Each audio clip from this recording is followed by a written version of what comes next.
Where do you stand on this debate going on within the Democratic Party? Do you reform, repair, and build upon the Affordable Care Act?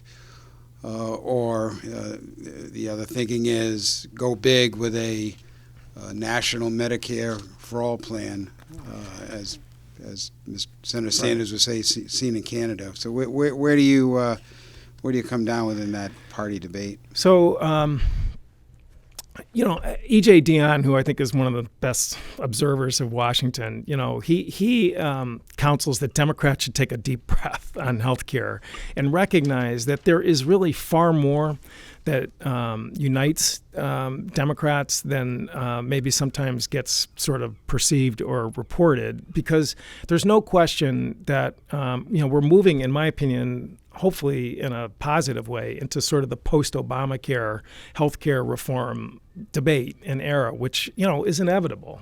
When we had the big town halls here back in 2009, my comment, which I thought was pretty good, was that our children and grandchildren will be debating healthcare. It's such a dynamic sort of issue in terms of how healthcare gets delivered, and and you see this in Europe and other places. I mean, it is not a static sort of point that you get to, where you've solved the problem and never have to think about it again. I mean, there's debates going on in the UK and France and Germany, et cetera.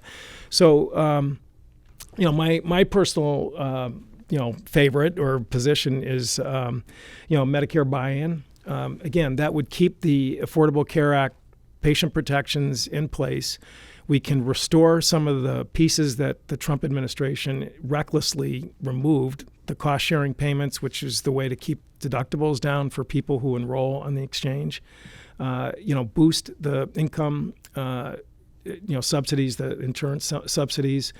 I was at a forum yesterday up in Vernon where a woman who makes $25,000 a year is paying $140 a month for her ACA plan and has a high deductible. I mean, and it's just, when you're making $25,000 a year, it's just, you have health coverage, but barely with that. So, we can go back and shore up some of those pieces. The Medicare buy-in would drop the age of eligibility to 50. And it would at age 50 you could buy into Medicare. Okay. And again, if you qualify for an Obamacare subsidy, you could apply that subsidy towards the premium. If you don't, it's still a much better deal than the kinds of health plans people 50 and up get on the exchange. So the number that is usually for silver or gold is about $13,308 for a person above the age of 50 on the exchange. And again, you have to pay, if you don't qualify for a subsidy, that's complete out of pocket. And then you have high deductibles.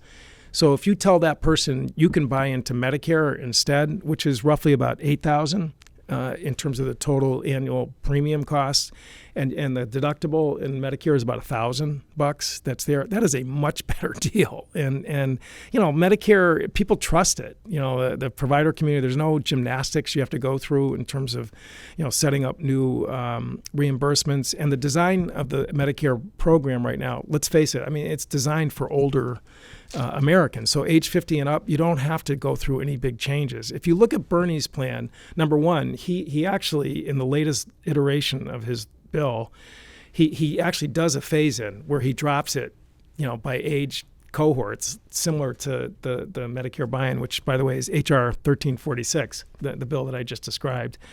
But in terms of making Medicare for all, Medicare does not cover pediatric services. It doesn't cover prenatal.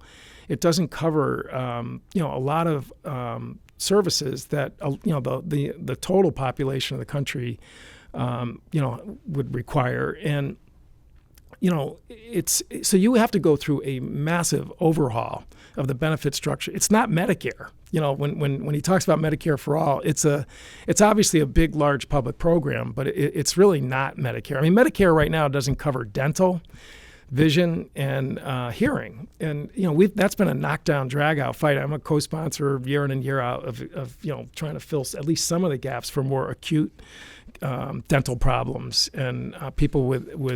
So the notion that you can create a structure within 4 years, which is what his bill proposes, which would require a complete overhaul of the benefit structure, as well as obviously coming up with a pay for. In my opinion, is just we're not going to see real progress for people. If you're sort of making that sort of the centerpiece of the next step. Kamala Harris, sort of inherently or impliedly acknowledged that in terms of having a 10-year phase in the bill that she introduced the other year, which again I tip my hat to her. She's thought about this, and she's understanding that we're a country of 311 million people right now. So revising a plan or creating a plan for everybody, that's a big job. I mean, think about, it took 4 years from the enactment of the ACA to starting up the exchanges. 2014 is when it went online, and that was a bumpy ride, to get there. So, the nice thing about the age 50 buy-in is it's almost turnkey. I mean, you do not have to, like I said, go through big gymnastics. It's affordable, and it doesn't have a budget impact. Because So would that be the only public option? So you'd have a public option if you were 50 and older by buying into Medicare. Would younger citizens have a public option, or just? So again, the existing Affordable Care Act provides a public option to the extent that people are eligible for Medicaid. Get a public plan, and what we envision is that, number one, that's not, like I said, that is not the final word. We can continue working on developing a public option, which I voted for back in 2009. I don't have any big, philosophical objection to a public option for younger population. But what I think is important for people, because everyone is kind of exhausted with healthcare, reform, is to get something that is tangible and real, and that actually you can implement pretty quickly. And so that has a better political if you look possibility with the politics as opposed to if you look at the Kaiser polling, that the Medicare buy-in for age 50 pulls off the charts. It is hands down the most popular of the options, and because it's a choice that people can make. You can design it so small businesses can utilize it. So if you have an older, staff person or employee or whatever, you can. Our bill envisions that small employer could do that. It's a better deal. I mean, it's been a while since I was an employer, but I did it for 25 years, and I remember when some of our staff hit age 50 and our insurance premiums just jumped up. In the market that's there. That is the one where we get the biggest complaints about the ACA is people in that age group who get sticker shock when they see what the exchange requires them to pay. I remember Judy Benson did a story about when we were doing at the beginning of the repeal effort, and she put out on all points, call us with your stories about Medicare or about the ACA.